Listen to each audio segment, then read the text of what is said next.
Hello. Hello. சொல்லுங்கக்கா. தம்பி, நான் ஒரு எமர்ஜென்சில இருக்கேன். அப்பாவ ஹாஸ்பிட்டல் அட்மிட் பண்ணியிருக்கோம். பைபாஸ் சர்ஜரி பண்ணணும்னு சொல்றாங்க. ஒரு 5,00,000 எனக்கு இம்மீடியட்டா தேவைப்படுது. ஏதாவது கொஞ்சம் அரேஞ்ச் பண்ணி தர முடியுமா? பிகாஸ் அது பேமெண்ட் பண்ணா தான் சர்ஜரியே ஸ்டார்ட் பண்ணுவேன்னு சொல்றாங்க. ஒரு ஜாப் தேடிட்டு இருக்கேன். வீட்ல இருக்கிற செலவே எப்படி பார்க்கறதுன்னு தெரியாம. கொஞ்சம் எமர்ஜென்சி ஏதாவது பார்த்து கொஞ்சம் ஹெல்ப் பண்ண. உங்க சிச்சுவேஷன் புரியுதுக்கா. வேற யார்கிட்டயாச்சும் அரேஞ்ச் பண்ண முடியுதான்னு பார்க்குறேன்க்கா. சரி, ஓகேப்பா. உன்னால முடிஞ்ச அளவுக்கு கொஞ்சம் ட்ரை பண்ணி எனக்கு ரெடி பண்ணி கொடு.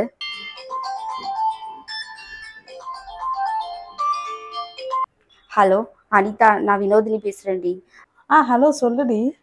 எனக்கு கொஞ்சம் எமர்ஜென்சியாக 5,00,000 தேவைப்படுது. அப்பாவை ஹாஸ்பிட்டல் அட்மிட் பண்ணியிருக்கேன். உன்னால் ஏதாவது கொஞ்சம் அரேஞ்ச் பண்ண முடியுமா? ஐயோ, என்கிட்ட இப்போ ஜுவல்ஸ் கூட இல்லையே. இப்போ தான் நானே வச்சேன். செக் பண்ணிட்டு சொல்றியா? நீ கேட்குற மாதிரி என்னால் இப்போ 5 lakhsலாம் புரட்ட முடியாது. வேணா ஒரு 1 lakh or 2 lakh நான் ட்ரை பண்ணி பார்க்குறேன். சரி, ஓகேடி. நீ 1 hourல பார்த்துட்டு கொஞ்சம் எனக்கு அப்டேட் பண்ணு.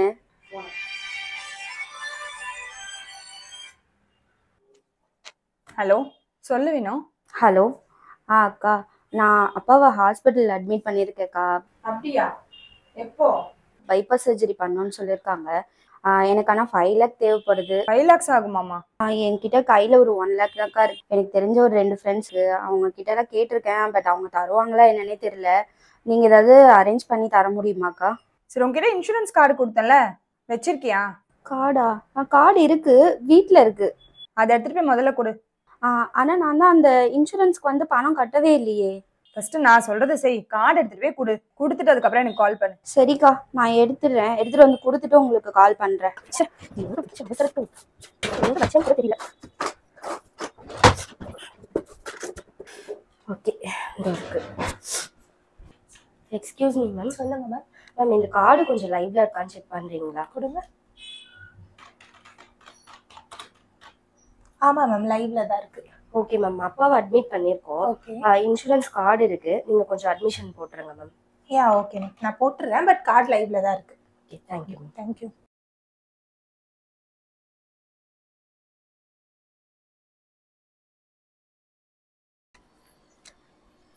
அப்பாடா, இப்பதான் நிம்மதியா இருக்கு.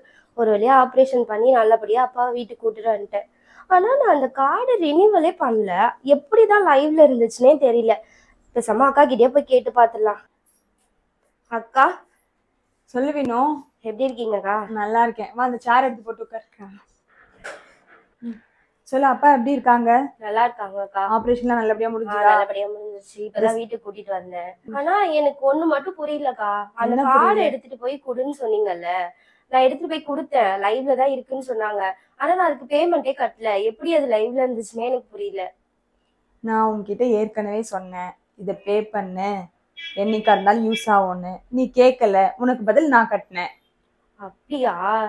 ஓகேக்கா. நான் எனக்கு புரியவே இல்லை. நம்ம தான் பேமெண்ட் பண்ணவே இல்லையே, எப்படிலாம் லைவ்ல இருந்துச்சு. அந்த டைம்ல எனக்கு ஃபண்டும் தேவைப்படுச்சு. ரொம்ப கஷ்டமா இருந்துச்சு. நான் இனிமேலாச்சும் இதை கரெக்டா நான் ரினிவல் பண்றேன்க்கா. இதுக்கப்புறமாவது இதை விடாம பே பண்ணு. சரிக்கா, நான் ஃபாலோ பண்ணி பே பண்றேன். ஹெல்த் இன்சூரன்ஸோட வேல்யூ இப்ப புரியுதா உங்களுக்கு? ஏன் ஃபர்ஸ்ட் ஹெல்த் இன்சூரன்ஸ் வச்சுக்கணும்னு இப்பயாவது தெரிஞ்சுக்கோங்க. உங்களுக்கும் இந்த மாதிரி டிபெண்டன்ஸ் இருப்பாங்க. நம்மள டிபெண்ட் பண்ணி இருக்கிறவங்களுக்கு கொடுக்குற ஒரு எக்ஸ்பென்சிவான கிஃப்ட் தான் ஹெல்த் இன்சூரன்ஸ். இப்ப க்ளோஸ் ரிலேஷனோட ஃபங்க்ஷனுக்கு போறீங்க, அவங்களுக்கு என்ன கிஃப்ட் கொடுக்கலாம் அப்படின்னு யோசிக்காம அவங்களுக்கு ஹெல்த் இன்சூரன்ஸை ஒரு கிஃப்டா கொடுங்க. அவங்களுக்கு அது ரொம்ப யூஸ்ஃபுல்லா இருக்கும். உங்க ஞாபகமா அந்த இன்சூரன்ஸை தவிர்க்காம எவ்ரி இயர் பே பண்ண சொல்லுங்க. இதுதான் அவங்களுக்கு நீங்க கொடுக்குற லைஃப் லாங் பிளெஸிங்ஸ்.